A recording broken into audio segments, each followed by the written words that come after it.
All right, folks, today is Monday, January 2nd, 2023, and it's time for the monthly portfolio review. And I'm also going to do a year end review just to kind of talk through some high level stuff that I'll go into detail in a future video.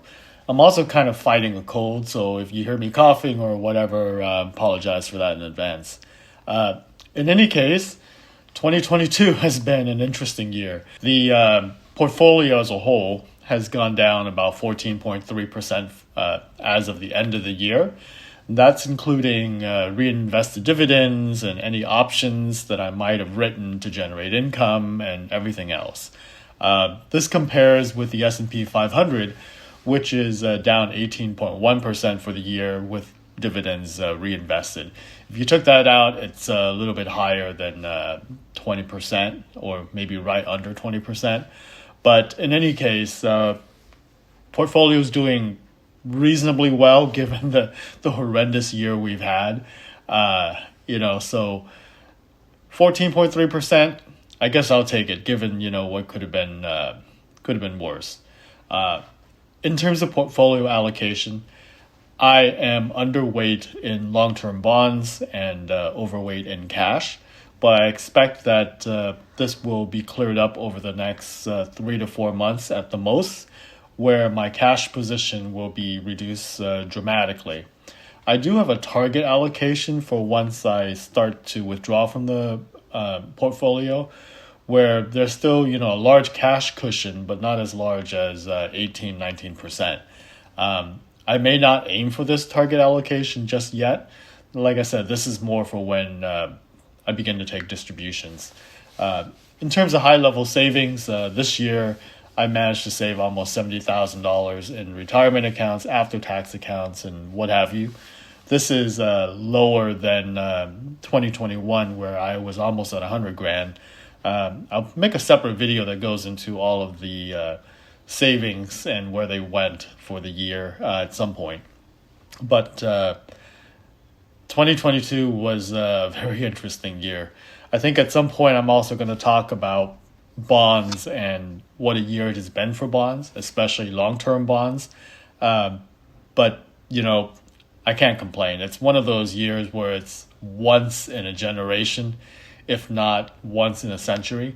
I think someone was saying that the last time the bonds market had this bad of a year was back in the 30s or something like that. So, 90 years ago. Take that for what it's worth, but I think now that interest rates are more in the normal range, it's making a lot of people reconsider bonds now that they're paying, decent income. So I'll just keep on with my plan and we'll see how things go in 2023. I do think, though, that there's a lot of optimism that the market has priced into, what the Fed may do in 2023. I've read a lot about people saying that they will begin cutting rates in 23, and they may or they may not. I think after the recent Fed meeting and the hike that they presented to the market, they did say that they increased their terminal rate target to something like 5.4, 5.5% before they're going to take a breather and then reconsider.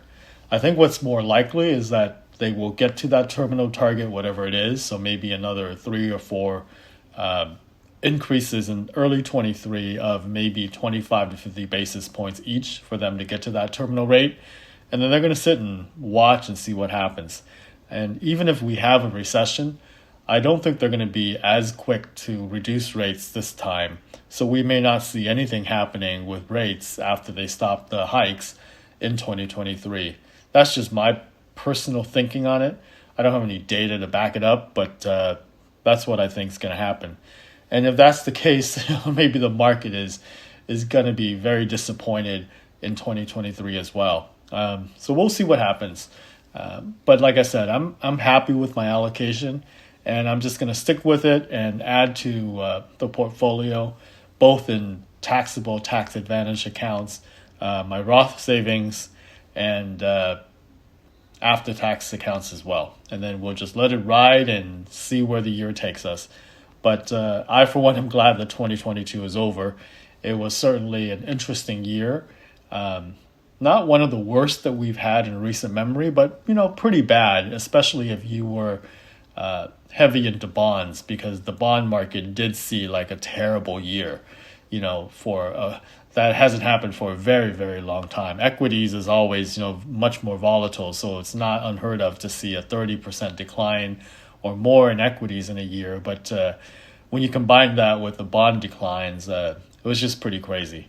In any case, that is the end of year video and end of the month.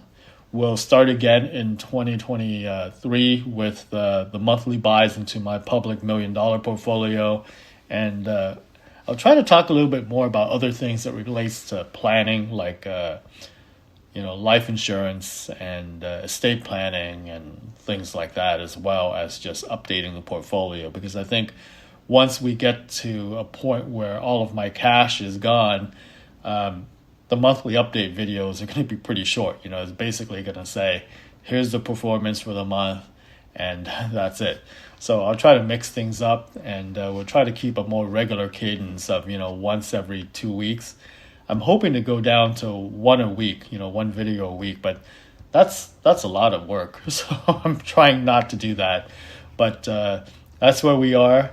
And I hope you had a good holiday and a great new year. And here's to hoping that 2023 will be a much better year than 2022 was. Anyways, check you later. Bye.